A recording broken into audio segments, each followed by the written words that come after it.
गोला भी छीन लिया जाएगा इनका। মোদি যেমন ওদিকে পিছু হতে শুরু করেছে, এদিকে শুভেন্দু পিছু হতে শুরু করেছে। সুতরাং এখন বিজেপির গতি হচ্ছে পিছন দিকে। তাদেরকে বাজে কথা বলে এখানে এটা কি পেয়েছো, এখানে সংসার করবে নাকি, আপনারা জায়গা দেননি কেন? আজকে যেখানে আপনারা মোদি বাবুকে বলছেন দেশের প্রধানমন্ত্রী, তার রাজত্বকালে মানুষের এই হাল কেন? গরিবি হাটাও নাকি গরিবকেই পুরো হাটিয়ে দাও? শহর পরিষ্কার চাই, ফুটপাত দখল মুক্ত চাই, সব ঠিক আছে, কিন্তু শহর সুন্দর করার নামে যদি একজন গরিব মায়ের হাত থেকে যদি শিশু দুধের বাটি নামিয়ে দিতে হয়, তাহলে প্রশ্ন উঠবেই, এটা কি নগর উন্নয়নের সংজ্ঞা? মানছি ফুটপাতে আগুন জ্বালানো নিয়ম বিরুদ্ধ হতে পারে, বিপজ্জনকও হতে পারে, নিয়ম মানানো অবশ্যই দরকার, কিন্তু নিয়ম মানানোর তো একটা সামান্য ভাষা থাকে। এই সামান্য বোধ বুদ্ধিটুকু হারিয়ে ফেলেছে। একজন মা তার শিশুর জন্য দুধ গরম করছিলেন পার্ক স্ট্রিটের ফুটপাতে, তাকে ভালোভাবেও বলা যেত যে এখানে আগুন জ্বালানো যাবে না, অন্য কোথাও নিরাপদে দুধটা গরম করুন। প্রয়োজনে প্রশাসনও একটা বিকল্প ব্যবস্থা করতে পারত, কিন্তু না, সেটা উনি বললেন না। ওনার মুখের ভাষা এতটাই বিচ্ছিরি, উনি রীতিমতন ওই মানুষটাকে থ্রেট দিয়েছেন। বলছেন কে অধিকার দিয়েছে এখানে সংসার পাতার আপনাকে? আশেপাশে যারা লোক রয়েছে তাদেরকে বলছে তোমরা কি কাজ করছো, এদেরকে দেখছো না? উনি কেন জিজ্ঞাসা করলেন না ওই মহিলাটাকে যে তুমি প্রধানমন্ত্রী আবাস যোজনার ঘর কেন পাওনি? এই প্রশ্নটা কেন করলেন না উনি? রাস্তাঘাটের ব্যক্তিগত সম্পত্তি নয় ঠিক, কিন্তু এই মানুষই যদি আপনাদের ভোটে না জেতাতো তাহলে এই অধিকারটা আপনারা ফলাতে পারতেন না। আপনি হয়তো ফ্যাশন ডিজাইনার, আপনার জীবন অনেক ঝকঝকে তকতকে, কিন্তু যে মা ফুটপাতে থেকে সন্তানকে বড় করছে তার জীবনটা ঝকঝকে না হলেও তার মাতৃত্বের মূল্য আপনার থেকেও একটুও কম নেই।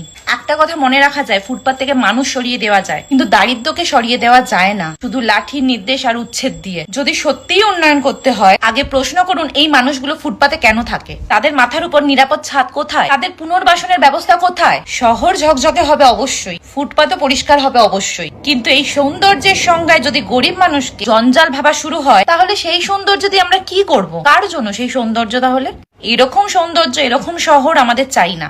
গরিব মানুষও নাগরিক, ফুটপাতবাসীও মানুষ, আর একজন মায়ের সন্তানের জন্য গরম করা দুধ কোনো রাজনৈতিক ক্ষমতার চেয়ে অনেক বেশি পবিত্র। শহর সুন্দর করুন, কিন্তু তার সাথে সাথে মানুষের জীবনটাকেও সুন্দর করার চেষ্টা করুন, নইলে ঝকঝকে শহরের মাঝখানে মানবিকতার মুখটাই সবচেয়ে কুৎসিত হয়ে থাকবে। তাই বেরিয়ে লাঠিচার্জ করে একে তাকে উচ্ছেদ না করে এদের আগে পুনর্বাসন করুন, তারপরে এদেরকে উচ্ছেদ করুন। আমাদের ভোট দেননি, জীবনে দেবেন না।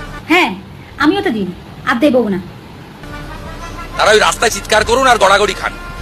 না না, আমার চিৎকার করার দরকারও নেই, আমি চিৎকার করবো না, আর রাস্তায় কেন কোথাওই গড়াগড়ি খাবো না। কোনো লাভ হবে না, এই সরকার মাথা নিচু করা সরকার নয়।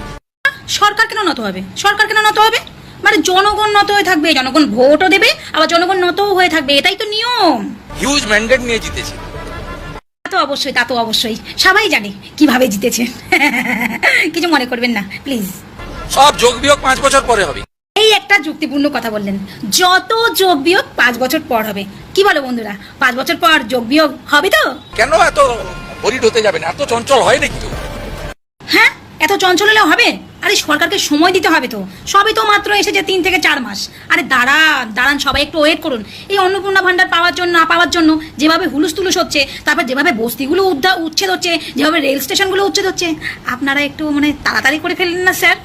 আপনারা যেভাবে উচ্ছেদ করলেন, এসেই সরকারে এসেই শক্তি ক্ষমতা পেয়েই যেভাবে গরিবদেরকে উচ্ছেদ করছেন, যাদের বাড়িঘর ভেঙে দিচ্ছেন, স্টেশন একবারে সাফ সুতরা পরিষ্কার করে দিচ্ছেন, মানে কি এটা আমাদের জন্য ভালো। লাগেজপত্র নিয়ে যাই, অনেকেরই কথা এটা, লাগেজপত্র নিয়ে যাই, লোকের জন্য যেতে পারি না। অবশ্য ট্রেন থেকে নামার পর যখন খিদে লাগে তখন আবার আমরাই খাই, 1 কাপ চা খাবো, 1 কাপ একটুখানি লুচি তরকারি খাবো, একটা ডিম সেদ্ধ খাবো, তাই না? মানে তাড়াহুড়োর সময় যারা অফিস যায়, কিংবা তাড়াহুড়োর সময় যখন ট্রেনের জন্য দৌড়াদৌড়ি করে যেতে হয়, হ্যাঁ তাড়াতাড়ি করে ঘর থেকে বেরোতে হয়, খাওয়ার টাইম পায় না মানুষ, তখন স্টেশনেই খেত, সেটা আর হবে না আর কি। ও ঠিক আছে, ওসব কোনো ব্যাপার নেই, মানুষ ম্যানেজ করে নেবে, পকেটে করে খাবার নিয়ে যাবে, অসুবিধা নেই, পকেটে করে জল নিয়ে যাবে, ঠিক আছে। পরিষ্কার পূর্ণ পরিবেশ, একদম লন্ডন তৈরি হবে এবার, লন্ডন আমাদের পশ্চিমবঙ্গটা। একদম ঠিক করেছেন স্যার, আপনারা যেটা করেছেন ক্ষমতা আসার পরে তড়ি ঘড়ি করে সবার ঘর ভেঙে দিয়েছেন, সব গরিবদের উচ্ছেদ করে দিয়েছেন। ওই যে কালকেই দেখলাম অগ্নিমিত্রা পাল যেটা করলেন আর কি, অতই সস্তা, সরকারের রাস্তায় বসে বাচ্চাকে দুধ গরম করবে। 1 গামলা দুধ ছিল, তা আবার গরম করে 1 গামলা দুধ বাচ্চাকে খাবে? আরে অগ্নিমিত্রা পাল ম্যাডাম, দুধটা নষ্ট হয়ে যাবে, গরিব মানুষ কতবার কেরোসিনের স্টোভ মানে ওই কি বলে দেশলাই দিয়ে জ্বালিয়ে গরম করবে বলুন? আমাদের মতো তার ওদের গ্যাস ছিল না, তাই জন্য গরম করে নিচ্ছিল। আর মোটেও 1 গামলা দুধ ছিল না, ওখানে 1 গামলার থেকে হাফ গামলার থেকেও নিচে দুধ ছিল, আমরা সবাই ভিডিওটা দেখেছি। আর আপনি বলছেন না, আবার বলছেন অনেকেই আমার নামে বলেছে, আরে আপনার নামে বলেনি, বিরোধীরা আপনার নামে বলেনি, সহানুভূতি দেখিয়ে ভিডিও করেছে, সেটা আপনি দেখেছেন। বলছেন কেউ 1 বোতল দুধ দেয়নি, অনেক পরে অনেকের বোতল দুধ দিয়েছে, অনেক বোতল দেখলাম, ছোট বোতল অনেক সাজানো রয়েছে, বাচ্চাটাকে দিচ্ছে। তা যাই হোক, ছাড়ুন, বাদ দেন। সরকার যেটা করছে একদম কাজের কাজ করছে, গরিব গরিব উচ্ছেদ, যারা গরিব এখনো 3,000 টাকা করে পাইনি, সব ঠিক আছে, 3,000 টাকা দেওয়ার দরকার নেই। আমি তো চাই 3,000 টাকা করে বন্ধ হয়ে যাক একদম। 208টা এমএলএ জিতেছে, একটা আমি ছেড়েছি বলে 207। এদিকে আবার বলছে ভোট দেয়নি, যারা আমাকে ভোট দেয়নি তারা জীবনেও দেবে না। আবার বলছে 208টা জিতেছে, একটা যদি না ছাড়তো তাইলে আরো 208টাই হতো, এখন 207টা। এদিকে আবার সরকার নিজেই বলছে যে আমাকে যারা ভোট দেয়নি তারা আমাকে জীবনেও ভোট দেবে না। না জানি কি বলছে, কি জানি কি মানে কি যে বলছে, কখন কি বলে বোঝা বড় কষ্ট। ওই টুম্পার মতো।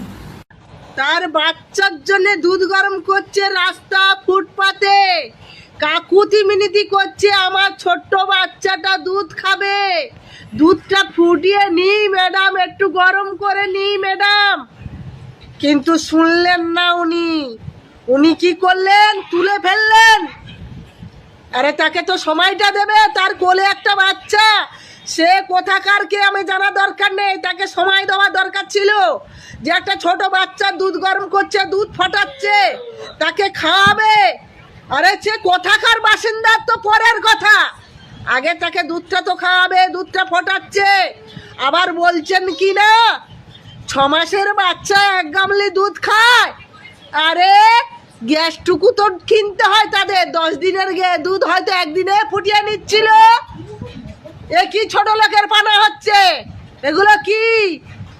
এখনো অনেক কাজ বাকি তোমাদের, সে কাজ বন্ধ করে দিয়ে আর নাটক জুড়েছ এই সবগুলো।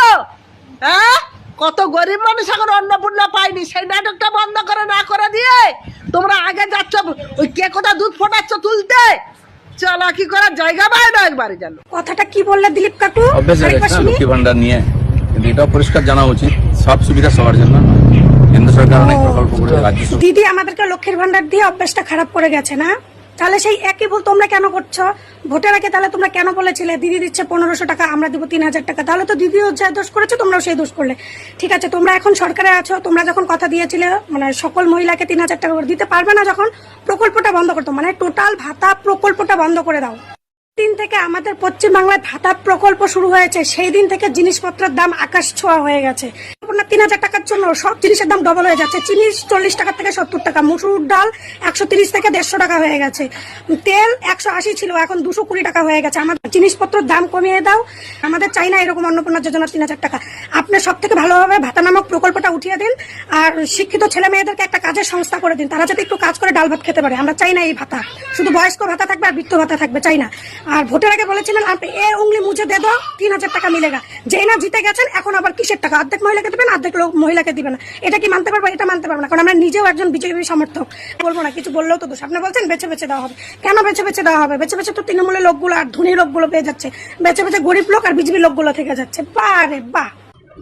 দিলীপ দা বলেছেন যে যেটা বলেছেন, আমি দিলীপদার মধ্যে একই মত যে মমতা ব্যানার্জি এই ভাতা দিয়ে না মানুষের অভ্যেসটা খুব খারাপ করে দিয়েছে। এটা একদম এগ্রি, কারণ কাজ দেয়নি, ভাতা দিয়ে মানুষের মন পাওয়ার চেষ্টা করেছে। সেই সঙ্গে দিলীপদা বলেছেন যে এই যে চিৎকার চেঁচামেচি করছে যারা মহিলারা, যারা পায়নি আন্দোলন করছে, সেটা নাকি ফ্যাশন শো। ও এটা